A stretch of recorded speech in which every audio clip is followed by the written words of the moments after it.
Hello, my dear listener. I'm reaching out to you from the other side of the screen. I hope you enjoy my content. Please give a like or a dislike so I know if my work interests you. I would be very happy to have you subscribe to the channel. Let's go, buddy. The world had reached a breaking point. What was once a thriving paradise of endless potential had now become a ticking time bomb, its fragile ecosystem teetering on the edge of collapse. Earth, as the cradle of human civilization, had become a smothering, overcrowded mess. The air, once crisp and clean, now reeked of smog and chemicals. The oceans choked with plastic, and the land, once rich and fertile, was now suffocating under the weight of 7 billion people. And still, the population continued to grow. A tidal wave of humanity, marching inexorably forward, with no plan, no foresight, and no escape. For years, the warnings had been there. The scientists had spoken. The environmentalists had screamed, but their cries had been drowned out by the constant hum of progress, the relentless churn of industrial machines, and the ever-expanding metropolis sprawled across the globe. There were patches of beauty still left, in remote forests, in hidden valleys, in the untouched corners of the earth, but they were quickly vanishing. The planet was dying, and all anyone seemed capable of doing was pretending they could ignore it just a little longer. Dr. Jennifer Smith sat alone in her dimly lit laboratory, the soft hum of machinery and the flicker of fluorescent lights, the only sounds in the otherwise silent room. She was a brilliant scientist, a rising star in the field of genetic engineering, and yet here she was, staring at the sprawling maps of the world, the graphs of declining resources, and the endless charts that painted a grim picture. Her thoughts churned, the weight of the world pressing down on her like an iron shackle. It wasn't supposed to be like this. She had dreamed of solving the world's problems, not contributing to them. But here she was, a prisoner of her own creation, trapped in a nightmare of numbers and equations. The concept she had worked tirelessly on, a virus, a microscopic organism, could solve the world's population crisis. But what she hadn't anticipated, what no one had predicted, was the price it would demand from her. Her own hands trembled as they hovered over the keyboard, inputting the final sequence for her experiment. The virus, dubbed Exodus, was designed to target the reproductive system of humans. A virus that could suppress fertility rates on a global scale, halting the population from growing further. A noble cause, she had believed. One that would solve the problem of overcrowding, resource depletion, and environmental devastation. It would be the answer the world so desperately needed. But science, as it often did, had other plans. She had tested the virus on animal models, first on rats, then on primates. The results had been nothing short of remarkable. The virus worked precisely as designed, curbing reproduction rates, and more importantly, leaving the animals unaffected in all other ways. But when the test subjects were human cells, when the calculations were taken into the realm of the unknown, things began to spiral. The virus was too effective. It didn't just slow down reproduction, it began to attack the very essence of human biology, turning it into something monstrous, uncontrollable. Jennifer had been cautious. She had run the tests again and again, adjusting the virus with each failure. But something in her gut told her that there was a deeper, darker truth waiting beneath the surface, something she wasn't ready to confront. It wasn't until the first case had appeared that she realized the depth of her mistake. The patient had come in, an anonymous subject who had volunteered for the trials. At first, the changes had been subtle: headaches, fatigues, dizziness. But soon, it became clear that the virus was not just halting reproduction. It was rewriting the genetic code itself, altering the very building blocks of the human genome. It was infecting more than just the body. It was attacking the mind. The patient had become violent, his mental state rapidly deteriorating as the virus rewrote his brain. And when he died, he was not just dead, he was something else. His body had twisted, bloated, and become something unnatural. Jennifer had never believed in monsters. She had never believed in the idea that science could lead to something beyond the boundaries of the human mind.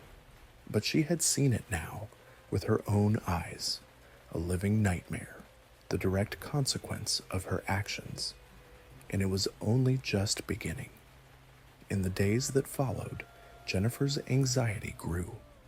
The virus had spread in the laboratory, its influence reaching beyond her control. She had isolated herself, the weight of her responsibility dragging her into the shadows of her own mind. She had created something far worse than she had ever intended. What was once a noble cause had turned into a death sentence for humanity. Her colleagues had no idea. They didn't understand the horror that was unfolding right under their noses. They thought the virus was just another failed experiment, something to be brushed aside and forgotten. But Jennifer knew better. She could feel the pulse of the virus, an unstoppable force growing stronger every hour. The idea of saving humanity, of halting the damage done, seemed impossible now. She had to stop it before it was too late. But the question lingered, gnawing at the back of her mind. Could she? The virus was spreading beyond the laboratory, leaking into the outside world, infecting those who had no idea what they were about to face. Jennifer was no longer just a scientist. She was the architect of the end of the world, and she was beginning to realize that there was no way to stop it. Not unless she could find a way to make it right, a way to sacrifice herself, to undo the horror she had unleashed. But how? She leaned back in her chair, staring at the monitor in front of her. The numbers, the charts, the maps, all pointed to the same horrifying truth. The world was dying, and she had given it the push it needed to tip over the edge. Her thoughts were interrupted by the sudden vibration of her phone. A message from her colleague, Dr. Arthur Thomas, flashed on the screen. "Have you seen the news? There's something happening. We need to talk." Jennifer felt a chill run down her spine. She didn't need to read the news to know what was happening. The virus had already spread far beyond her control, and now the clock was ticking. The Earth was reaching its breaking point, and soon the human race would follow. The Earth was full, overflowing, some would argue. With every passing second, another life was brought into existence, another human to join the never-ending crowd.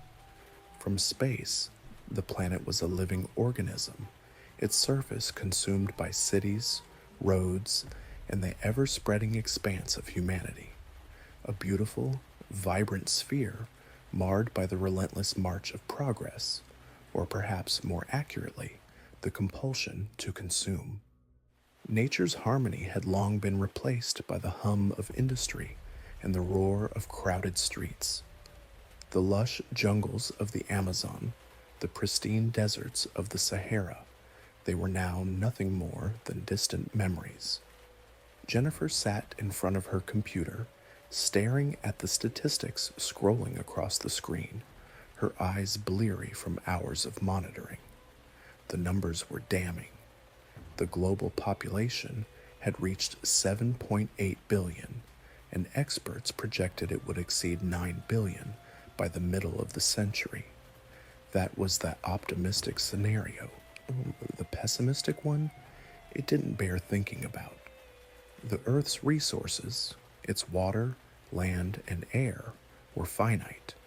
Yet humanity had reached a point where the damage was already done, and the slow process of irreversible depletion had begun. Too many people, Jennifer muttered under her breath. The words had become a mantra, a constant refrain in her mind as she sat alone in the sterile glow of her lab. She rubbed her temples, trying to push away the creeping sense of dread that threatened to consume her.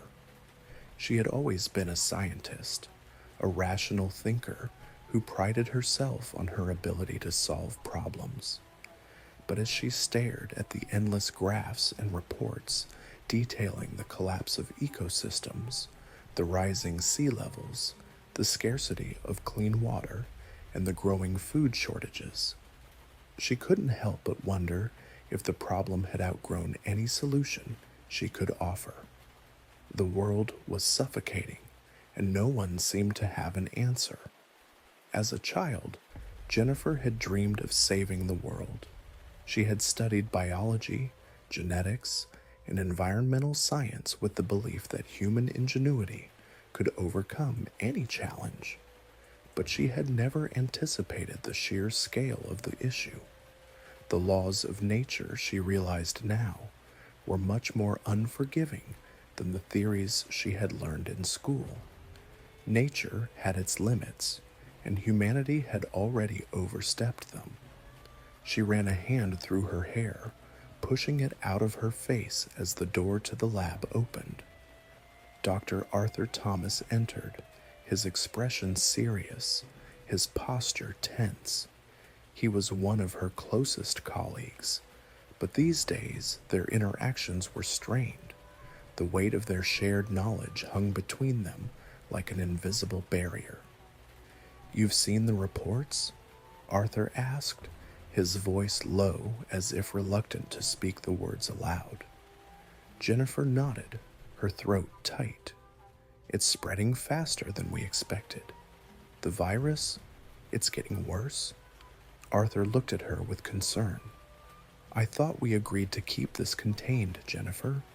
We can't let this spiral out of control. The whole world is already on edge. If the virus becomes public knowledge—" "I know," she interrupted, her voice barely above a whisper. "I know what's at stake, but it's already too late. The virus is out there, Arthur. People are already infected, and they don't even know it." He shook his head, pacing across the room. "This wasn't what we planned. We knew the risks, but we didn't realize the consequences would be this severe." Jennifer didn't answer. The consequences had been inevitable. She had always known that. The virus was designed to suppress reproduction, to stop the population from growing any further. But it had mutated. It was no longer just a fertility inhibitor. It was a weapon, and it was spreading faster than she could track. The virus was alive, in every sense of the word. It was evolving, adapting, and soon it would reach a tipping point where there would be no turning back. "I've been tracking the reports from across the world," Arthur continued, his tone growing more urgent. "We've already seen cases of extreme behavioral changes in those who've been infected. People are getting violent. They're acting irrationally, like they're losing their minds. What did we do, Jennifer? What the hell did we create?" Jennifer clenched her fists. She couldn't look at him, couldn't meet his eyes. The guilt was unbearable. She had thought she could control it, thought she could create a virus that would solve the population problem without destroying humanity in the process. But the virus wasn't just killing bodies, it was killing minds. It was rewiring the brain, causing hallucinations, paranoia, and madness. Arthur, you need to understand, she said, her voice trembling. The virus was meant to stop reproduction. It wasn't supposed to do this. But it's evolving. It's growing beyond our control. And the people it's infected they're changing. I don't think it's just a side effect anymore. I think the virus is using them. It's using them to spread. Arthur stopped pacing and stared at her, his face pale. What do you mean it's using them? It's manipulating them, Jennifer said, a chill running down her spine. I've been looking at the genetic data, and I'm starting to see patterns. The virus doesn't just infect the body, it's targeting the mind. It's altering their perceptions, making them more susceptible to suggestion. It's like it's controlling them, pushing them to act in ways they otherwise wouldn't. Arthur's face was tight with fear. You're telling me the virus is controlling people? That it's making them do things they wouldn't normally do? Jennifer nodded, her heart racing. Exactly, and it's only going to get worse. Once it reaches a critical mass, we won't be able to stop it. The virus is already beyond our understanding. It's a new kind of intelligence, something we've never seen before. Arthur's eyes widened. Are you telling me that the virus is alive? I don't know, she replied, feeling a cold sweat form on the back of her neck. But it's not just a virus anymore. It's something else. The room fell silent, the weight of their words hanging in the air. Arthur ran a hand over his face, trying to process everything Jennifer had just told him. What do we do now? He asked, his voice barely a whisper. Jennifer didn't have an answer. The truth was, she didn't know what to do. She had created something beyond her control, and now the world was paying the price. People were dying, but more than that, they were changing. They were becoming something else, something worse. We can't stop it, she said finally, her voice hollow. It's already too late. The world is already lost. Arthur sank into a chair, his head in his hands. So what now? He asked, his voice breaking. We wait, Jennifer replied, her eyes distant. We wait for it to finish what it started. But even as she said the words, she knew they were hollow. They weren't waiting for anything. The virus had already started its work, and there was no way to stop it. There was no cure. There was no hope. And soon, the world would realize the true cost of humanity's existence. It would realize what Jennifer had set in motion, and it would be too late. The night had fallen, but Jennifer remained at her desk, her eyes bloodshot and unblinking, staring at the glowing screen that seemed to mock her. She couldn't tear herself away from the endless data scrolling before her, the reports from all corners of the globe flooding in. But no matter how many numbers she read, no matter how many messages she sent, the truth remained the same. Everything was spiraling out of control. Her virus had taken on a life of its own, and no matter how hard she tried, there was no going back.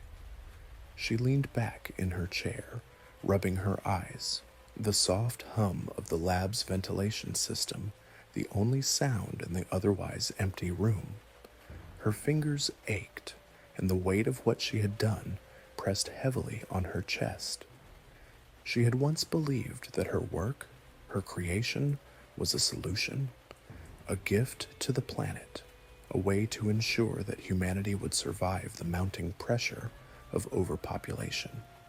But what had started as an experiment, a promising theory, had evolved into something monstrous. And now, that monster was eating its way through the very fabric of society.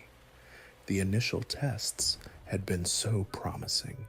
The virus had seemed like the perfect answer to a growing crisis.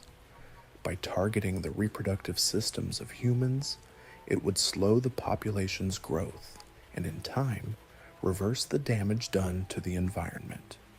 Fewer births, fewer mouths to feed, fewer resources consumed. It had seemed simple, elegant even. But then it mutated, and everything changed. Jennifer slammed her fist against the desk in frustration, the sharp sound ringing through the empty lab. She had thought she could control it. She had thought that once the virus was designed, once it had been tested and perfected, it would be a controlled, manageable tool. But this was something else. It was spreading faster than she had anticipated, its effects more far-reaching than she could have ever imagined.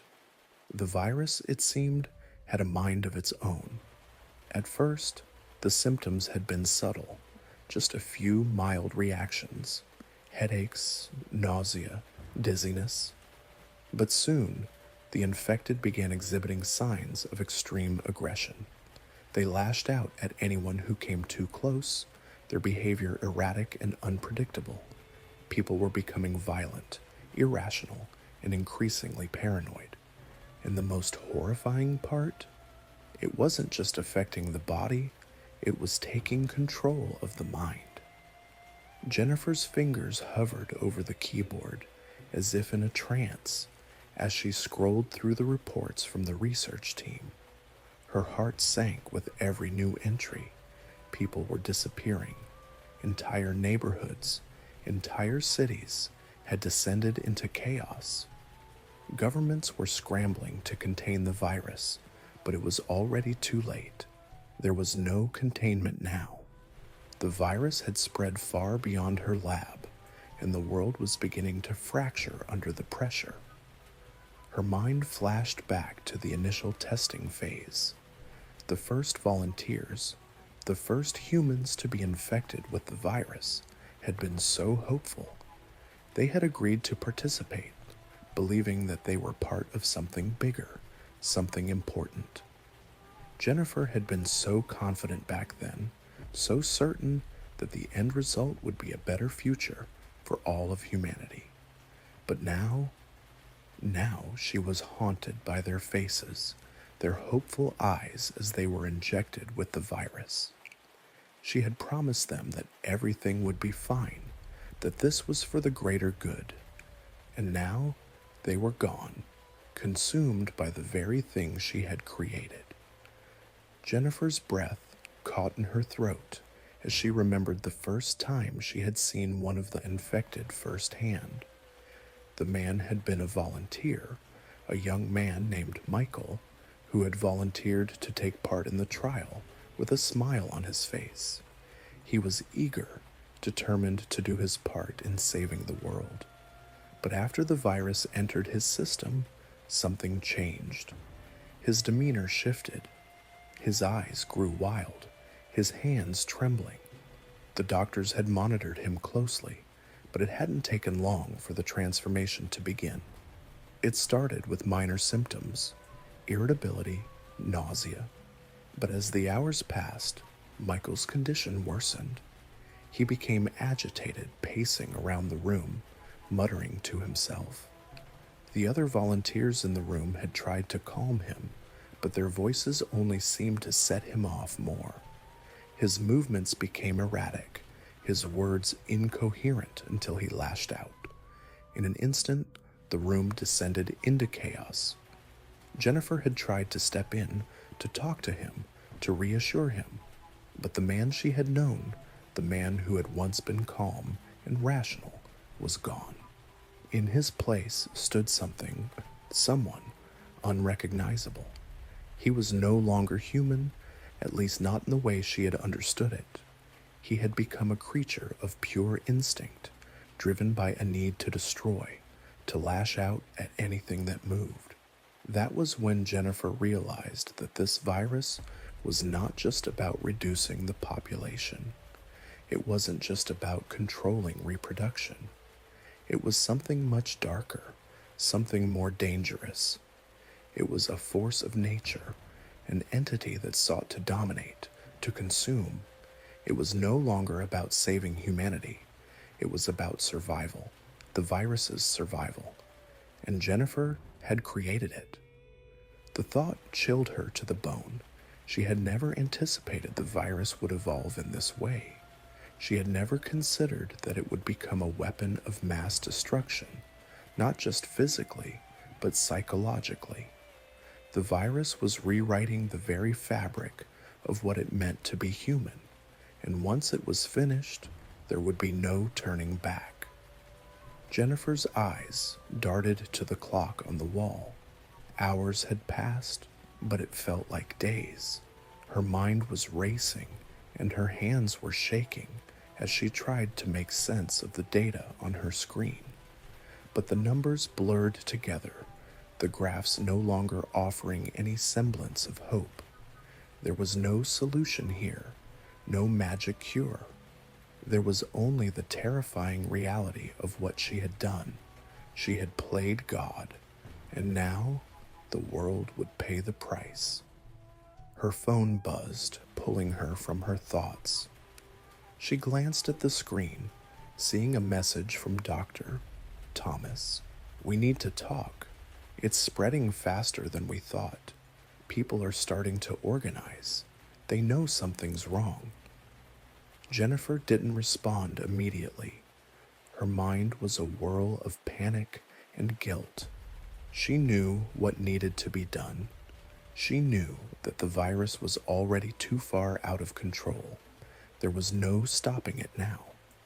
But perhaps, just perhaps, there was a way to end it before the entire world was consumed. She stood up from her desk, her legs weak beneath her. She had been working nonstop for days, and the exhaustion was finally catching up to her. But she couldn't stop now. She had to fix this. She had to stop the virus from spreading any further. But how? The answer eluded her, just out of reach, like a shadow in the corner of her mind. All she knew was that she had to try. She had to find a way to contain the virus, to stop it from becoming something that could never be reversed. As she grabbed her coat and headed out the door, Jennifer felt a sense of finality. This was it. This was the moment where everything would either be set right or destroyed forever. She had no idea which it would be, but she knew one thing for certain. It was time to face the reality of her creation, and she had no idea if the world would survive it. The city was a war zone.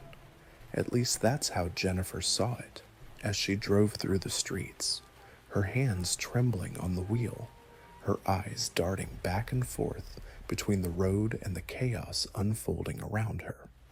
The once bustling metropolis, a symbol of human achievement and progress, had become a battleground.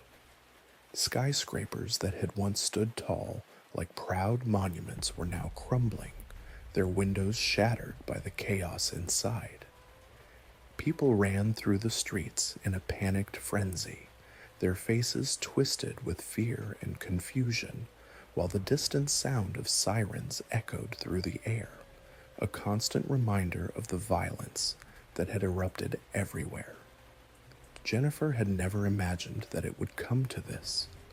She had never imagined that her creation, her brilliant theory, would lead to this kind of devastation. The virus, Exodus, had been designed to be the solution, a way to halt the explosive growth of humanity and give the planet a chance to recover. It had seemed so simple, so elegant when she had first conceived of it. But now, as she watched the world around her unravel, she realized how naive she had been. The virus wasn't just slowing reproduction, it was tearing humanity apart. Jennifer's heart pounded in her chest as she passed groups of people, their eyes vacant, their faces distorted by rage. They weren't just sick, They were something else, something wrong. The virus had mutated again, and this time, it wasn't just controlling reproduction, it was controlling their minds. She had seen it firsthand. The first time she had encountered an infected person outside of the lab, she hadn't recognized them as human.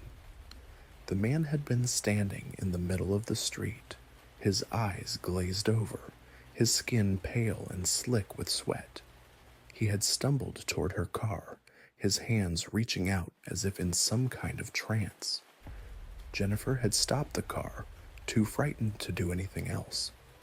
She had watched in horror as the man's body jerked and spasmed, his breath coming in ragged gasps as if he were fighting for control. And then, just as quickly as it had started, the fit ended. The man collapsed to the ground, his body twitching like a puppet with its strings cut. He wasn't dead. Not yet. But Jennifer knew that his mind, what remained of it, was no longer his own. The virus was doing something to them, something Jennifer couldn't explain. It wasn't just causing physical changes. It was erasing their identities, their sense of self. They were being turned into puppets, their bodies manipulated by an outside force.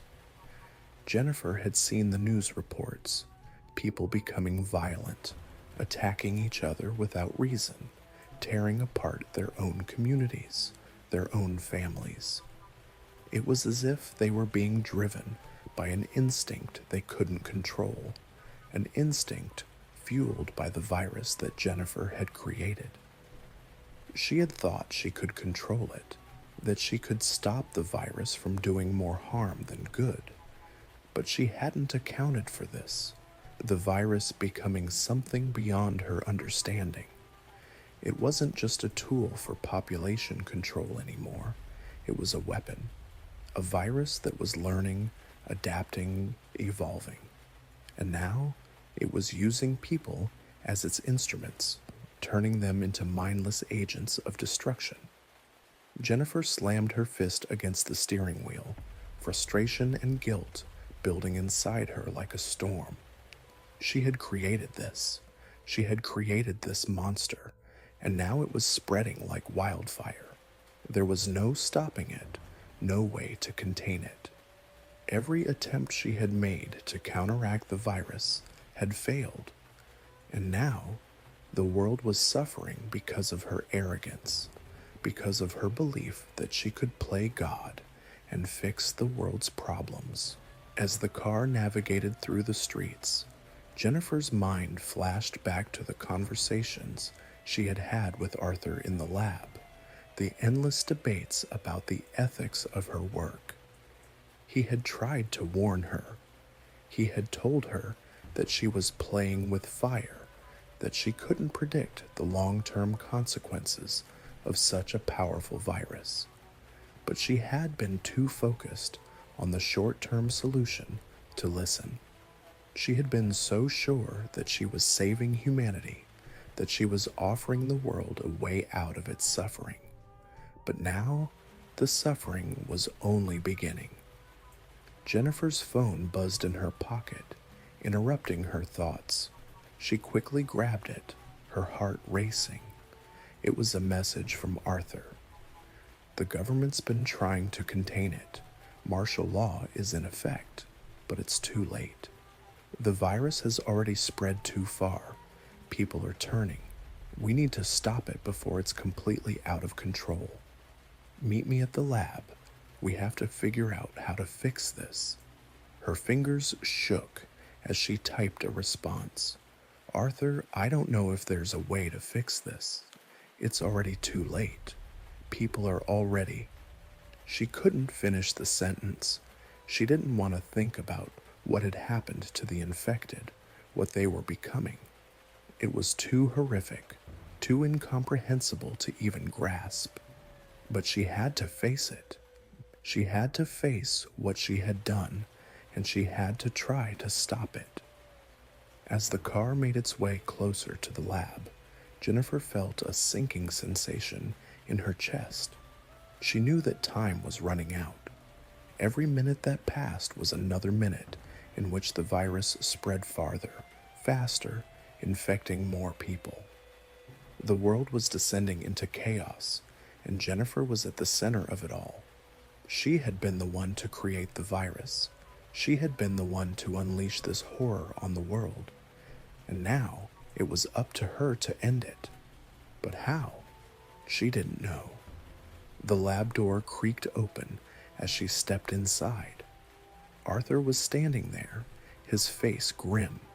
His eyes flicked to the monitors, which were filled with data, images, and reports of the destruction happening outside.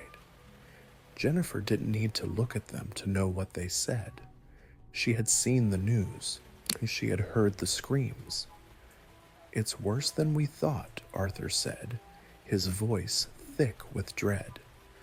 "The virus is spreading at an exponential rate. People are turning faster than we can track. And the worst part, the infected are starting to communicate. They're forming groups, Jennifer. They're organizing." Jennifer's stomach dropped. What are they planning? Arthur shook his head. "I don't know, but whatever it is, it's not good. We've underestimated the virus. It's not just affecting the body anymore. It's affecting the mind. It's making people part of something else." Jennifer swallowed hard, her throat tight. She had known that the virus was evolving, but this was something else entirely. It wasn't just a tool anymore. It was a new form of life, a new kind of intelligence that was beyond her comprehension. "We need to stop it," she whispered, more to herself than to Arthur. "We need to stop this before it's too late." Arthur nodded, his expression darkening. But how? Jennifer didn't have an answer, not yet. But she knew one thing for certain. The clock was ticking, and every second brought them closer to the end. The air inside the lab felt thick with tension. Every corner of the sterile room was bathed in the harsh white light of the fluorescent bulbs, casting long shadows that seemed to creep with every passing second. Jennifer sat at the central console, her fingers poised above the keyboard, but she couldn't bring herself to type. It felt as if the weight of the entire world was pressing down on her shoulders, suffocating her. She had thought she could stop it, thought she could control the virus, that somehow, with enough time and effort, she could undo the damage she had caused. But the virus had surpassed her understanding. It was no longer just a tool to control reproduction.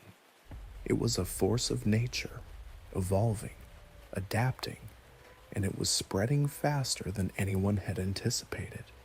The reports were pouring in from all over the world, each one more horrifying than the last.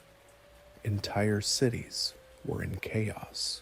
Riots broke out in the streets as the infected turned on anyone who wasn't showing signs of the virus. Hospitals were overwhelmed, the healthcare system was collapsing, and governments were scrambling to impose martial law, but it was already too late. The virus had gone global. There was no stopping it now. Jennifer's mind raced as she tried to make sense of it all. The virus had mutated in ways she couldn't have predicted. At first, it had seemed like the perfect solution, a biological agent that would slow down reproduction, curbing humanity's rapid expansion and giving the planet a chance to recover. But now, it was clear that the virus wasn't just suppressing birth rates. It was changing people, warping their minds, turning them into mindless agents of chaos. She glanced over at Arthur, who was sitting across the room, staring blankly at the monitors. He had been silent for the past hour, as if the weight of their shared guilt was too much to bear. The man who had once been so driven, so confident in their work, now looked like a ghost of the person he had been. "We have to find a cure," Jennifer whispered, her voice hoarse. She was speaking more to herself than to Arthur, but the words felt hollow, meaningless. "There has to be a way to stop this." Arthur didn't respond immediately. He just stared at the screen, his face pale, his eyes bloodshot. Finally, he looked up at her, his gaze haunted. "I don't think there's a cure, Jennifer," he said softly. "Not anymore." His words hit her like a physical blow. She recoiled, her mind reeling. What did he mean? Had he given up? Did he truly believe there was no way to stop it? "We can't just give up," she pleaded, her voice rising in desperation. "We've spent years working on this. We can't let it all go to waste." Arthur shook his head, his hands shaking as he leaned forward, his fingers brushing against the keyboard. "Jennifer, I'm not giving up, but the truth is, the virus has already changed. It's not just a biological agent anymore. It's a living thing, evolving and adapting in ways we never imagined. And the worst part? It's controlling the infected. They're not just sick, they're being used." Jennifer froze. "What do you mean, used?" Arthur turned to face her, his eyes wide with terror. "The infected are forming groups, organized groups. They're not just attacking random people anymore. They're working together, like they're following some kind of plan. I don't know how, but it's happening, and I don't think they're acting on their own anymore. It's like the virus is controlling them, giving them orders, making them do things. They're being manipulated." Jennifer's heart sank. The implications of what Arthur was saying were chilling. The virus wasn't just an uncontrollable disease. It was becoming something more, something darker. She had thought it was bad enough when it began altering people's minds, making them violent and erratic. But now, the virus was manipulating the infected, turning them into instruments of destruction. They weren't just victims of the virus, they were its pawns. "Arthur, we have to stop it," Jennifer whispered, her voice trembling. "We have to find a way to stop it before it spreads any further, before it's too late." Arthur nodded slowly, but his expression was grim. "I don't know if we can anymore. It's out of our hands. We've created a monster, and it's too big to control now." Jennifer clenched her fists, the pain of her guilt and fear threatening to overwhelm her. She couldn't give up. She couldn't let this virus destroy everything she had worked for. The world was already in chaos, and if they didn't find a solution soon, it would be beyond saving. "There has to be something we can do," she said, more to herself than to Arthur. "Something we missed, some way to stop it." But even as she spoke, a cold, nagging doubt began to settle in her mind. What if Arthur was right? What if there was no way to fix it? The door to the lab suddenly burst open, and a group of soldiers rushed in, their weapons drawn. Jennifer and Arthur both jumped, startled by the intrusion. The soldiers weren't wearing military uniforms. They were part of a special government response team, hastily assembled to handle the outbreak. Their faces were masked, their eyes hidden behind dark goggles. "We need you two to come with us," one of the soldiers said in a gruff voice. "The situation is getting worse. We've been ordered to bring you to a secure location. You're the only ones who might be able to help." Jennifer exchanged a look with Arthur. Neither of them spoke. They both knew that it was pointless to argue. The government had already taken control of the situation, and they were no longer in charge. They had no choice but to go along. As the soldiers escorted them out of the lab and into the back of a military vehicle, Jennifer felt a sense of hopelessness settle over her. She had thought that by coming to the lab, she could find answers. She had thought she could somehow undo the disaster she had caused. But now, it seemed as if the world was slipping beyond her grasp, and all she could do was watch as it crumbled. The vehicle sped through the streets, weaving in and out of traffic as it headed toward the heart of the city. The once bustling urban landscape was now a ghost town, the streets eerily empty save for the occasional group of infected wandering aimlessly, their eyes vacant and hollow. Jennifer couldn't stop herself from glancing at them, her heart pounding in her chest. They were everywhere, and they were growing in number. She closed her eyes, trying to push away the fear and the guilt that gnawed at her insides. But no matter how hard she tried, the images of the infected, the faces of the people she had condemned, wouldn't leave her. The vehicle jolted to a stop, and the soldiers began to move, ushering Jennifer and Arthur out of the back. They were inside a fortified military facility now, the heavy steel doors clanging shut behind them with a finality that made Jennifer's stomach turn. As they were led down a narrow hallway, Jennifer's mind raced. The world was falling apart, and she was the one responsible. She had created the virus. She had unleashed this nightmare on the world. And now, it seemed as if there was no way to stop it. The sterile walls of the military facility felt suffocating, the constant hum of machines and distant echoes of voices serving only to heighten the oppressive silence that surrounded Jennifer. She could feel the weight of the virus pressing down on her, its invisible reach spreading further with each passing second. The facility was a fortress, built to withstand disaster, yet it felt like a coffin, an isolated, suffocating space where the world outside had ceased to exist.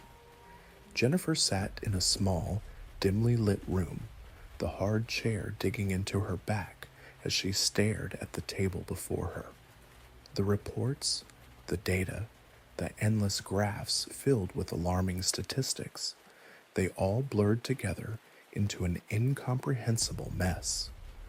The virus had spread faster than anyone could have imagined. It was no longer confined to the lab or even to the city. It was global now. The infection had crossed borders, consuming entire countries with its silent, insidious advance. There was no escape, no place to hide, no way to stop it. She closed her eyes, willing herself to breathe, to clear the fog in her mind, but the images wouldn't leave. The faces of the infected haunted her, their vacant eyes, their twisted expressions, the way they moved as if they were part of something else. It was as though they were no longer human, not in the way she understood it. They had become puppets of the virus, controlled by a force beyond their comprehension. The world was unraveling, and Jennifer was at the heart of it. She had tried to hold on to some sense of control, some hope that she could find a solution, a cure, something to undo the damage she had caused. But with every passing day, that hope faded. The virus was evolving, adapting, becoming something more. It was as if it had its own agenda now. It was no longer just an organism. It was a living, breathing thing, and it was spreading, faster than anyone could keep up with. Her phone buzzed on the table, the sudden sound cutting through the silence like a sharp blade. Jennifer snapped out of her thoughts and picked it up, her hands shaking. It was a message from Arthur. They're organizing. The infected, I mean. It's not just random violence anymore. They're grouping together. They're planning something. Jennifer's heart skipped a beat. She had feared this. The virus wasn't just turning people into mindless drones, it was turning them into something more dangerous. It was controlling them, using them as pawns in a game they didn't even understand. She typed a quick reply. What do you mean, planning? What are they doing? The message came back almost immediately. I don't know, but there are reports of them communicating, coordinating. It's spreading faster now, and the military can't keep up. We need to figure out what they're doing before it's too late. Jennifer set the phone down and leaned back in her chair, rubbing her temples in frustration. The weight of the situation was unbearable. She had thought that by coming to this facility, she could somehow find a solution, that the military might have some kind of countermeasure, some way to slow down the virus. But the truth was becoming more and more apparent with each passing day. There was no fix. There was no cure. The virus had already won. And now, the infected were organizing. They were no longer just mindless victims of a disease. They were becoming an army of people driven by a force Jennifer couldn't comprehend. If they were working together, it meant something far worse was coming. She could feel it, a creeping sense of dread settling over her chest like a weight she couldn't shake. She stood up, her legs unsteady as she walked toward the window.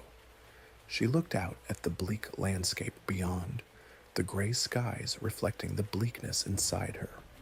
The world she had once known was gone. The cities, the people, the future, all of it had been shattered. And it was her fault. She had created this. She had thought she could control it, thought she could make a difference. But now all she had was regret. Jennifer's mind raced, and she turned back to the room, her eyes flicking to the reports on the table. The numbers, the statistics, they all screamed the same thing. The virus was out of control. It was growing exponentially, infecting more and more people each day. There was no telling how far it would spread, how much destruction it would cause before it was done. Arthur, we have to do something, she typed, her fingers trembling as she typed the words. We have to stop them before it's too late. The reply came quickly, but it was not the answer she was hoping for. I'm not sure we can. We've been trying to isolate the infected, but they're getting smarter. They're not acting like normal infected people anymore. They're strategizing. They're evolving. Jennifer sank back into her chair, her head spinning. It felt as though she were trapped in a nightmare, one that she couldn't wake up from. The virus was evolving. It wasn't just changing people, it was changing the very nature of society.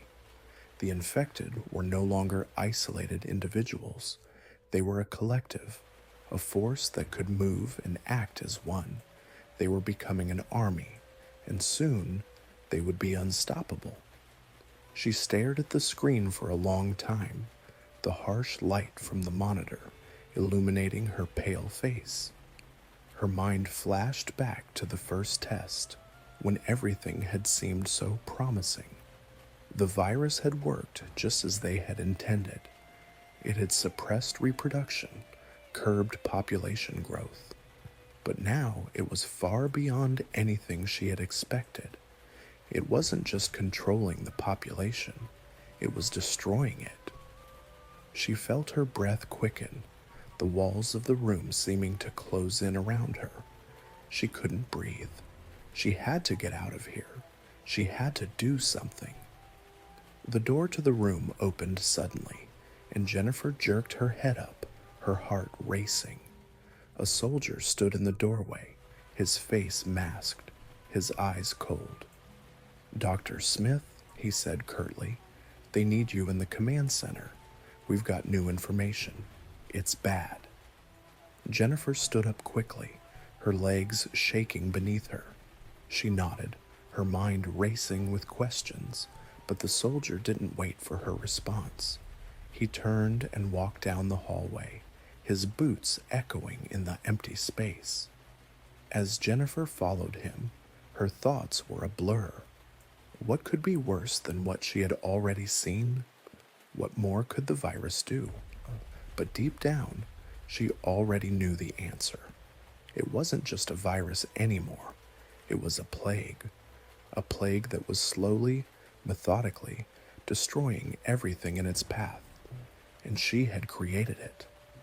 The command center was a stark, sterile room, its white walls a cold reminder of the world outside, a world that was slipping away with every passing moment.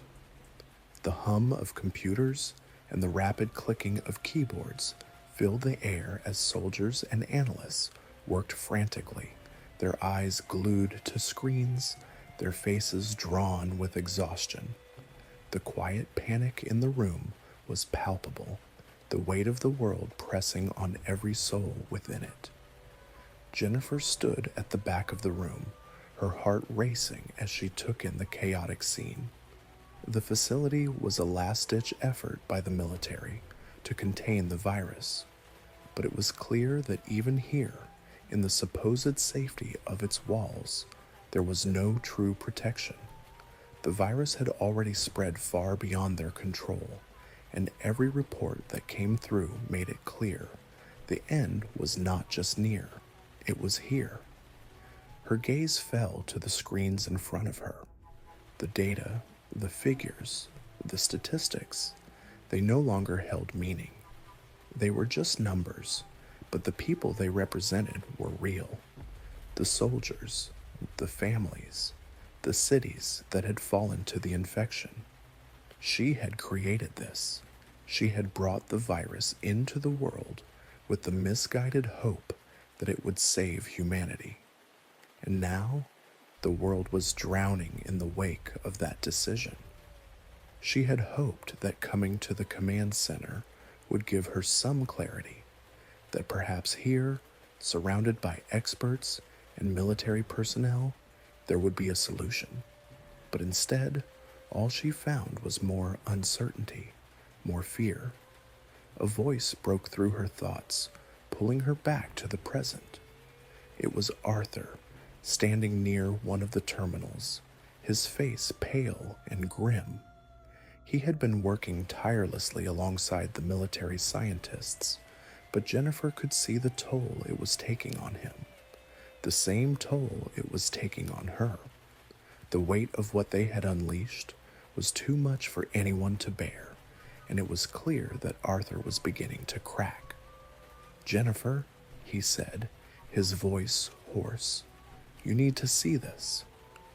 He motioned for her to come over, and she moved toward him, her heart pounding in her chest.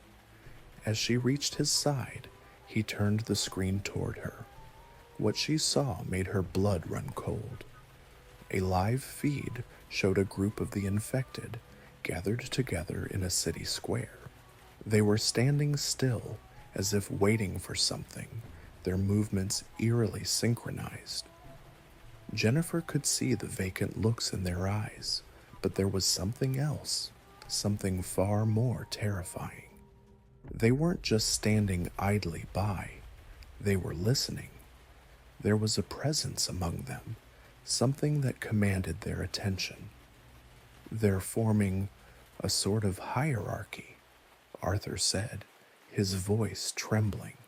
"They're not just mindless anymore. They're following something, someone. We think they're being led by an infected who has somehow retained his ability to think. And now they're building an army." Jennifer's mind reeled as she processed the information. This wasn't just an infection anymore. It wasn't just a viral outbreak. The virus had done more than just take control of the infected bodies. It had taken control of their minds. It had given them a purpose. They were no longer victims of a disease. They were an army, a force that could not be stopped. "What are they planning?" Jennifer whispered, her voice shaking. Arthur hesitated before answering. "We don't know yet, but the reports are coming in fast. The infected are moving in groups now, spreading across the country, taking control of cities. They're attacking anything in their path, but it's not random. They're organizing, coordinating their efforts. We don't know how or why, but it's happening." Jennifer's stomach churned as she processed the implications. The virus had mutated, and with it, the infected had become something far worse than she had ever imagined. They weren't just a threat to humanity, they were now a force that could reshape the world. Her phone buzzed, and she glanced down at it, her heart sinking as she saw the message.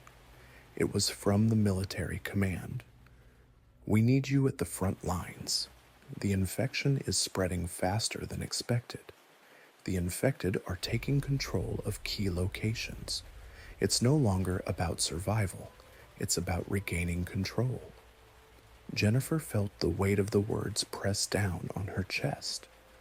Regaining control? It was too late for that. The world was already slipping away. There was no going back. So Arthur met her eyes, his expression haunted. "What are we going to do?" Jennifer swallowed hard. She had no answer. The truth was, she didn't know what to do anymore. The virus had become something far beyond her control. It was no longer just a tool. It was a living, breathing organism that had taken on a life of its own. But there was one thing she knew for sure. She had to stop it. "We need to find them," Jennifer said, her voice steady despite the fear that gripped her. "We need to find whoever is leading them. If they're building an army, if they're organizing, then we need to stop them before it's too late." Arthur nodded, his face grim but resolute.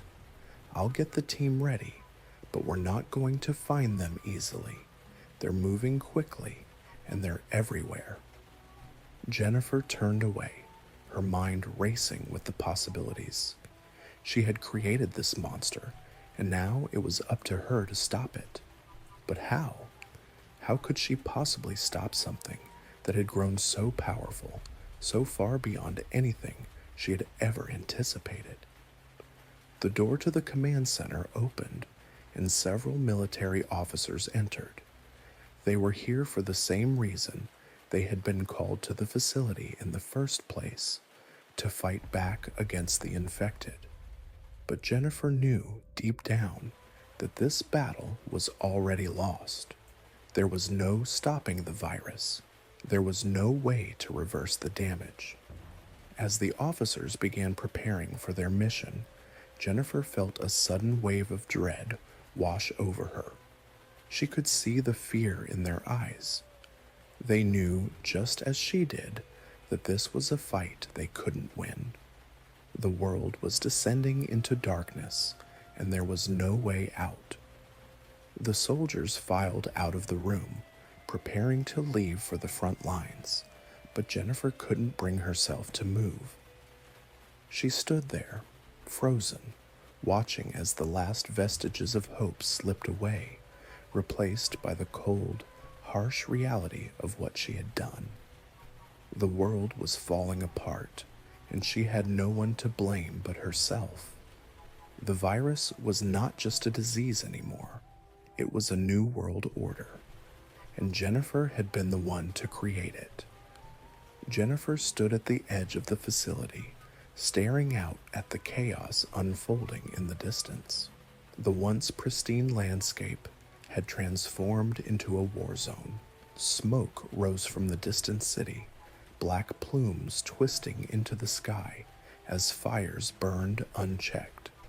The streets were deserted now, save for the occasional group of infected, moving as one toward some unknown destination, their eyes hollow, their movements mechanical, yet purposeful. It felt surreal to her, this vision of destruction. She had watched it all unfold from behind screens, seen it in reports, heard it in briefings. But now, standing here, she could feel it. She could taste the ash in the air, the weight of the disaster pressing in on her chest. The world she had known was gone. Everything she had worked for, every hope she had once held, had been crushed under the weight of her own creation. The virus was more than a pandemic now. It was an invasion. The infected were no longer individuals. They were a hive, a collective consciousness, an army with one purpose: to eradicate humanity.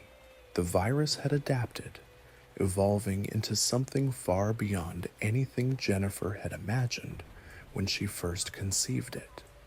It was no longer about controlling reproduction, no longer about saving the planet. It had become a force of nature, a living entity that consumed everything in its path. Jennifer's hands shook as she clenched them at her sides. She could still hear Arthur's voice in her head, still feel the weight of his gaze as he looked at her with that mix of fear, anger, and disbelief. He had been right all along. She had thought she could control the virus. She had thought she could stop the destruction before it reached this point. But now, it was too late. Jennifer, Arthur's voice broke through her thoughts, and she turned to see him approaching, his face drawn, his eyes filled with a mixture of exhaustion and hopelessness. "We have to move. We don't have much time." Jennifer didn't respond immediately. She could feel the gravity of the situation, the impending finality of it all. She had no illusions anymore. She had known deep down that they wouldn't win. They had underestimated the virus, underestimated what it could become. But now, as the world fell apart around her, there was only one thing left to do. She had to stop it. "We have to find the source," she said, her voice steady, though her heart was pounding. "We have to stop the one who's leading them. If we don't, they'll overrun everything. They'll take control of the entire world." Arthur nodded grimly. He had grown quieter in recent days, less hopeful. The mission had seemed impossible from the start, but now it felt like a fool's errand. They were fighting a war against something they didn't fully understand, something that was growing stronger with every passing moment. "We'll never find him in time," Arthur said softly. "The infected are everywhere. We've lost control of entire cities, and every day the virus spreads faster." Jennifer swallowed hard, her thoughts racing. They were running out of time. The infected weren't just spread across the country anymore. They were everywhere. Major cities had fallen. The military was losing ground, and the virus continued to spread, its grip tightening around the world's throat. If they didn't act soon, there would be nothing left to save. "I can't stop it," Jennifer whispered, her voice barely audible. The words tasted bitter on her tongue. It was the truth she had been avoiding, the truth she had feared from the moment the virus had first been released into the world. "I can't fix this." Arthur stepped closer, his gaze softening. "We can still try. There's still a chance. If we can find the leader of the infected, we can stop it." Jennifer closed her eyes, a deep sense of hopelessness welling up inside her. She had already tried. She had already fought against the virus, fought against what it was becoming. But it had grown beyond her control, beyond anything she could have imagined. It was no longer just a virus. It was a plague, a weapon, a force of destruction that could not be stopped. I can't lead this fight anymore, she said, her voice filled with resignation. I can't save them. Arthur looked at her for a long moment, his expression unreadable. You can still do something, Jennifer. You're the one who created it. You're the one who can stop it. Jennifer shook her head slowly. I don't have the answers anymore. I don't have the strength to fix this, but maybe I can end it. Arthur's eyes widened, a flash of panic crossing his face. What are you saying? She looked at him, her heart heavy with the weight of her decision. I can stop the virus. I can stop it, but it will cost me everything. It's the only way. Arthur's face contorted with confusion and fear. You can't. You're talking about sacrificing yourself. That won't solve anything. It's the only solution left, Jennifer said softly. The virus is in me. It's been in me from the beginning. I was the first to carry it. If I die, if I destroy myself, it will destroy the virus with me. Arthur stepped back, his face pale. Number Jennifer, you can't do this. There has to be another way. Jennifer turned away, her mind made up. She had already failed the world. She had failed her colleagues. She had failed herself. But at least she could undo the damage she had caused. She could make one final sacrifice to save what was left. Arthur, she said, her voice breaking, I have to do this. I don't have a choice. She didn't wait for his response. She turned and walked out of the facility, her feet carrying her toward the place where it had all begun. The place where the virus had first been unleashed. The laboratory, the heart of the disaster. The journey felt endless, each step heavy with the burden of what she had to do. The world outside was chaos, the streets filled with infected, their movements now more deliberate, more purposeful. They were no longer mindless. They were organized, coordinated, and they were coming for her. Jennifer reached the entrance of the lab, the familiar doors now cold and foreboding. She had come full circle. This was where it all started, and now this was where it would end. As she stepped inside, she knew what had to be done. The lab was silent, save for the hum of the machines. She moved to the central console, her fingers trembling as she input the final sequence, the code that would destroy the virus, the code that would ensure that it would never spread again. Her body trembled as the virus within her began to react. The infection was coursing through her veins, but she didn't flinch. She had already made peace with the fact that this was the end. She had to end it once and for all. The virus within her was dying, and with it, she was dying too. The lights flickered, and Jennifer collapsed to the floor, her body succumbing to the virus's final surge. But as she fell, she smiled, knowing that her death had meant something. She had saved the world. She had stopped the nightmare she had created, and in the end, she had redeemed herself.